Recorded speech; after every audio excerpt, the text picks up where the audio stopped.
Butas-butas na silid. Inaanay na pundasyon. At tagpi-tagping mga pader. Dito nagtitiis ang mga estudyanteng ito sa Northern Samar. Pero sa tapat lang ng lumang silid na ito, ang 3 palapag na school building na hindi nagagamit. Tapos yung school building pero hindi magamit dahil natuklasan na may structural defect. Yung kinakatakutan ninyo? Yung vibration na baka may mag-fail, that we're not sure yet. Para siyang nag-sync. Uy! Sa tent namang ito nagtitiis ang ilang senior high school student. Ang silid kasi na para sana sa kanila, poste lang ang nakatayo. Sa tagal ng pagkakatiwangwang nitong project na to, napuno na siya ng damo. Paano humantong sa ganitong sitwasyon ang mga silid-aralang pinondohan at ginastusan ng pera ng bayan?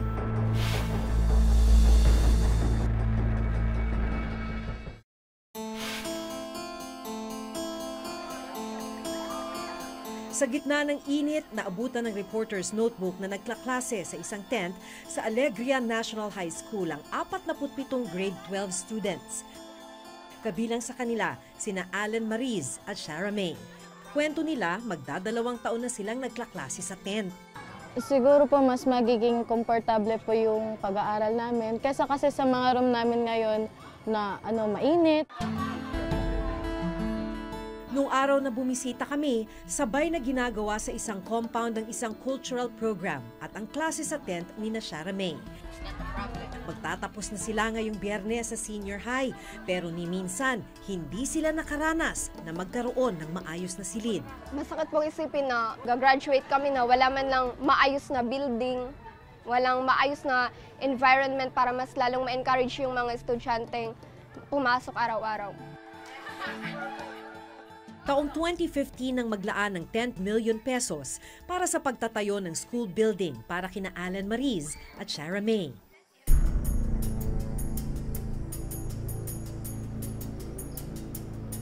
Makikita naman dito sa karatula na yung pagpapagawa nitong 2-story, 8-classroom school building nagsimula noong April 8, 2016. Ang contract cost, mahigit 10 million pesos, 10.6 million pesos. Yung contract duration o kung gaano katagal siya dapat gawin hanggang matapos ay 150 calendar days. Ibig sabihin lamang nun, sa loob ng 150 calendar days, dapat tapos na yung proyekto. Pero ito lang nasa likuran lang nung karatula, ito na yung school building na sinimulang itayo noong 2016. Wala pa rin. Itong mga steel bars na to dapat beams. Pero banda ron, makikita mo sa tagal ng pagkakatiwangwang, lumundoy na. Kasama namin nung araw na yon ang DepEd engineer na nakatalaga sa pag-iinspeksyon ng mga itinatayong school building sa Northern Samar. Makailang ulit na raw inilapit ni Engineer Ultra ng DepEd Region 8 ang problemang ito sa DPWH. Maski raw kasi sila, hirap na sa kalagayan ng mga bata. Eto ma'am, gano'n na ba katagal itong nakatiwangwang? Yeah, April 8, 2016, yung effectivity. Nag-start yun eh. Yes. Oo. Bumalik kayo rito ng May. Nag-monitor kami, nag-document kami nung May 25, 2017. Ganito na itsura niya? Ganito na yung itsura niya. At hanggang ngayon, ganito pa rin. So ano nakakatakot niyan? Pagka structural integrity yung pinag-uusapan. Ang tagal na niyang nakatiwangwang ganito. Yung mga steel bars kasi niya, kalawangin na. So yung strength niya is apektado. Base sa dokumento ng DPWH Region 8 na gumawa ng proyekto, 40% completed na raw ang gusali. Ang problema, poste lang ang inabutan naming nakatayo. Galing sa DepEd National ang pondo, pero ang Department of Public Works and Highways o DPWH Region 8 ang implementing agency sa pagtatayo ng mga gusali. Kaya naman ganun na lamang ang panghihinayang ni na Allen Mariz at Shara May sa dapat sanay maayos nilang silid-aralan. Kung hindi natigil yung building namin na yun, siguro mas komportable tsaka mas matututo po kami kasi maganda po yung yung environment. Nakukulangan po ako sa aksyong ginagawa ng gobyerno, pati na rin po ng school namin kasi dapat bago kami magtapos, makita na namin talaga yung solid na talaga na structure ng building namin. Nang araw na bumisita kami, may nagsisimula na ulit sa paggawa ng gusali. Kailan po kayo bumalik rito? Pang-apat na linggo na ngayon. Pang-4 na linggo po ngayon.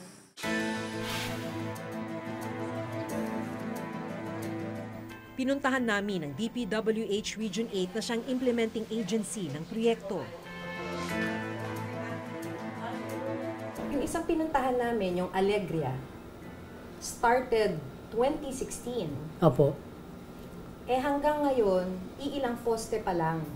Talagang yung kontraktor, pag nagbibigay ng kami ng instruction ng kuwan, hindi naman po sila gumagalaw. So, yun nga po, may mga notice din kami binigay, pero yun naman po nga for termination, hindi namin na-serve kasi nga mga ngako naman sila natatapusin nila. In the meantime, nasaan yung budget? Nabayaran na po sila. Hindi naman po bloated yung kwanong Alegriyang yun. Kung ano po lang yung nandun, yun din po lang yung lumabas na financial doon. So magkano po yung lumabas kung Alegria?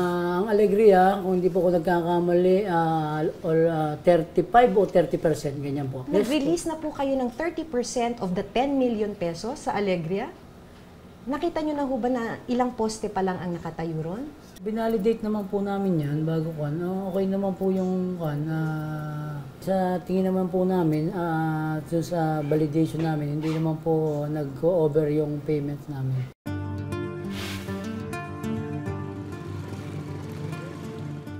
Sunod naming tinungo ang isa pang school building sa bayan naman ng Victoria. Dahil lubak-lubak ang kalsada at nasa bulubunduking bahagi ito ng Samar, habal-habal lang ang nakararating dito. Hindi nalalayo sa una naming napuntahan ang nadatnan naming kalagayan ng school building dito sa Lungib Elementary School. Pero kung sa Alegria muling ginagawa ang school building, dito sa Lungib, inabandona na ang gusali mula pa noong 2015. Balot na ng halaman ang mga poste at ilang pader nito. By this time, dapat tapos na. Pero until now, makikita nyo naman, tinubuan na ng mga damo at lahat-lahat. Abandoned po siya. Kasi yung last na nag-visit ako dito was 2016 at ganito na yung itsura niya. And then hanggang ngayon, hindi pa rin siya nagagalaw. Ang budget allocation para rito, 2.8 million pesos. Sa dokumentong galing mismo sa DPWH Region 8, idineklarang 100% completed na ang gusali, kahit poste at ilang pader lang naman ang nakatayo. As of January 31, 2018, ang supposedly 1-story 3 classroom dito sa Lungib Elementary School ay 100% completed. Pero kung makikita natin ngayon yung status ng building, hindi naman siguro natin masasabing 100% completed siya. Para sana sa mga grade 6 student ang inabandon ng school building. At dahil walang gusali, sa isang pansamantalang silid sila nagkaklase. Nakakapanghinayang talaga kasi grade 6 na ngayon.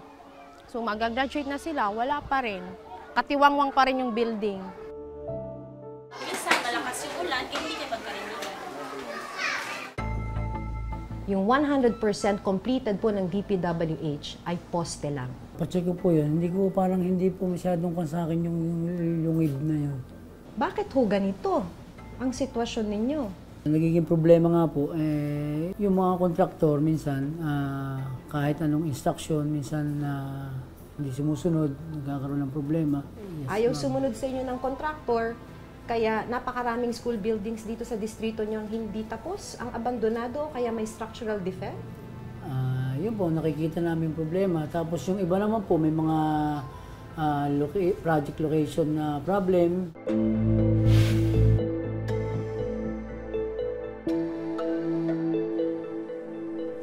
Iba naman ang problemang hinaharap ng mga grade 12 student dito sa San Isidro Agro-Industrial High School. Nandito tayo sa San Isidro Agro-Industrial School.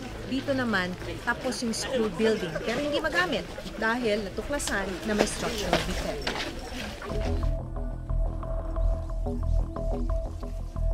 Ilan pong classroom to?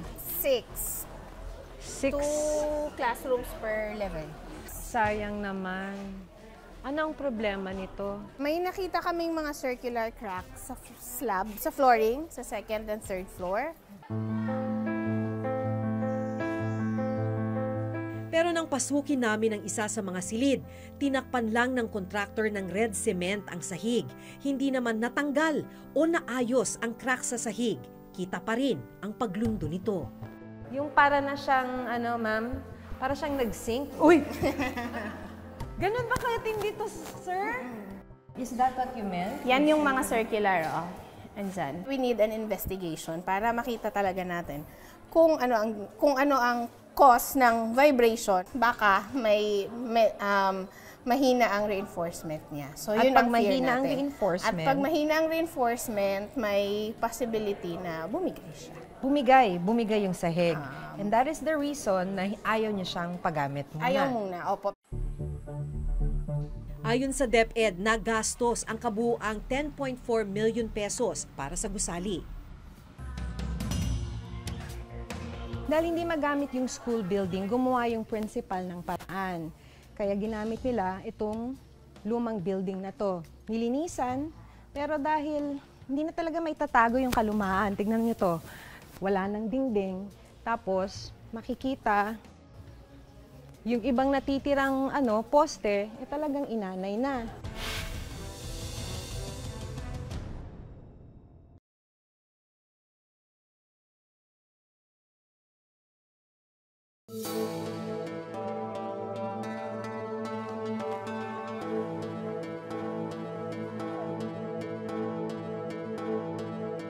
Ito yung tatlong palapag na school building ng San Isidro Agro-Industrial National High School sa Northern Samar.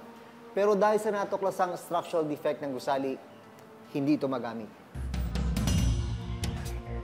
Dahil hindi magamit yung school building, gumawa yung principal ng paraan.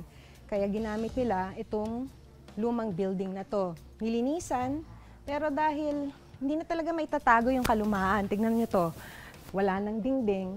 Tapos makikita yung ibang natitirang poste, talagang inanay na. Kaso, meron pa namang serviceable na espasyo, may 3 lumang classroom dito na ginagamit ng grade 11. At wala naman kasi silang choice. Talaga naman kasing wala nang ibang espasyo, kailangan daw nila itong pagtiyagaan. Ano nararamdaman ninyo? Nawalan. Medyo minsan pag umuulan, tumutulo po yung room. Pumapasok yung ulan sa tubig. Pagka umuulan? Opo, kasi okay lang po yung bintana. Tsaka dahil po marami kami, sa ipenta po kami sobra. Sobrang init po, parang hindi na conducive yung room para sa amin. Lalo na po kung tirik na tirik po yung araw, mula po alas 8 hanggang alas 11. Ang init-init po talaga rito. Nasaan yung araw? Minsan po dito po, diretso.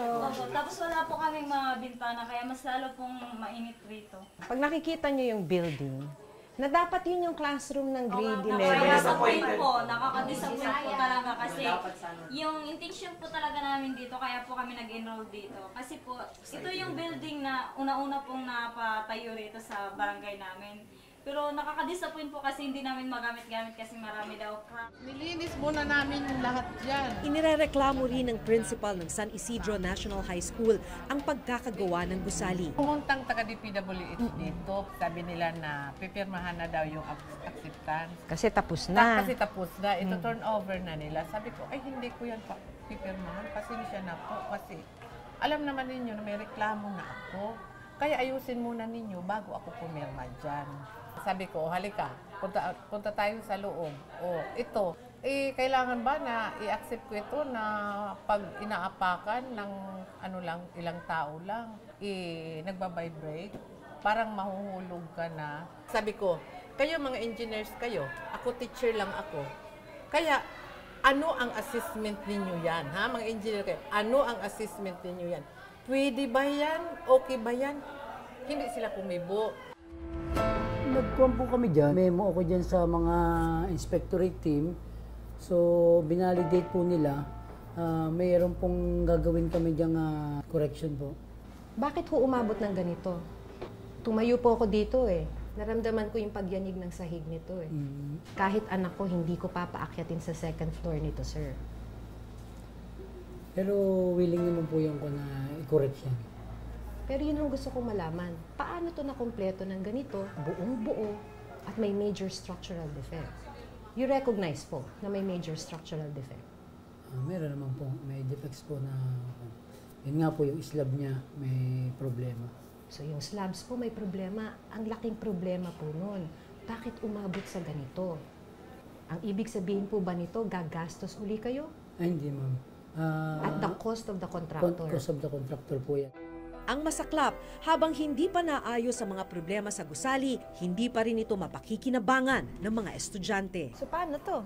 Useless na to. Yeah, sa ngayon, Building na useless to. siya. Pero yun nga po, kailangan natin yung pa-investigate at managot at kung anong magiging recommendation ng structural engineer na mag-i-investigate, then yun dapat ang ipa-undertake ng DPWH sa nag-construct nito. Nandito tayo ngayon sa opisina ng isang structural engineer at ipapasuri natin yung iba't ibang school building na binisita ng ating team sa Northern Samar. Ang reklamo dito ay lumulundo na. Ano pong senyales yung pag nakikita nyo lumulundo na? Isang senyales na may problema yung either yung pagkakagawa or yung pagkakadesign ng sahig, no? Usually, we don't expect any deflection or paglundo ng isang sahig, lalo na't hindi pa siya occupied ng mga estudyante. Based on my professional opinion, hindi normal yung ganung paglundo sa sahig ng isang paaralan. Yung nakikita nyo po, ayan, halos walang narating. Ano ang mangyayari sa bakal pag naka-expose ng ganung katagal? Kokoro, dumihina. At pag binuhusan mo kaagad, yung kanyang band-aid sa konkreto, pagkabuhos hindi ganoon kaganda. Pag puro siya kalawang. So, the structure will not behave the way it was designed. Ayon sa DepEd, malinaw na may dapat managot sa mga nangyari sa mga binisita naming school building. Dalawang tinatamaan dyan. Tinatamaan yung pondo ng bayan. At the same time, walang mga classroom yung mga estudyante. Ang unang gagawin naman dyan is, again, to reiterate our position and our observation to DPWH. No, sasabihin namin, ito po yung status na nireport namin noon pa man. O hanggang ngayon, walang nangyari. Nagkaroon po ng mismanagement on the part of the District Engineering Office. Maaari kung hindi po natingnan ng mabuti ito. Kung po talagang may pananagutan ang kontraktor nito, ay patawan po namin ng termination at saka bigyan po namin ng blacklisting. Meron pong lapse ang engineering office po na yan sa pag-i-implement po ng school building project. Kung ano man po yung dapat na gawin sa kanya ay gagawin namin ng mabilis. We can commit na in the near future matatapusin po namin yung mga proyekto na yan.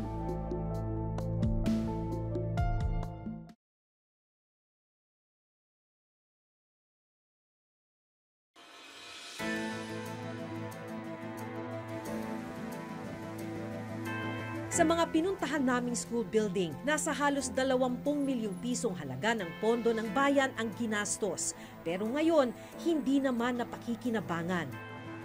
Hanggat hindi ito nasusolusyonan at hanggat hindi napapanagot ang mga may kapabayaan, patuloy ang pagtitiis at pagdurusa ng mga estudyanteng dapat sana'y makikinabang sa mga silid na ito. Hanggang sa susunod na Huwebes, ako si Jun Veneracion. Ako si Maki Pulido at ito ang nakatala sa aming Reporter's Notebook.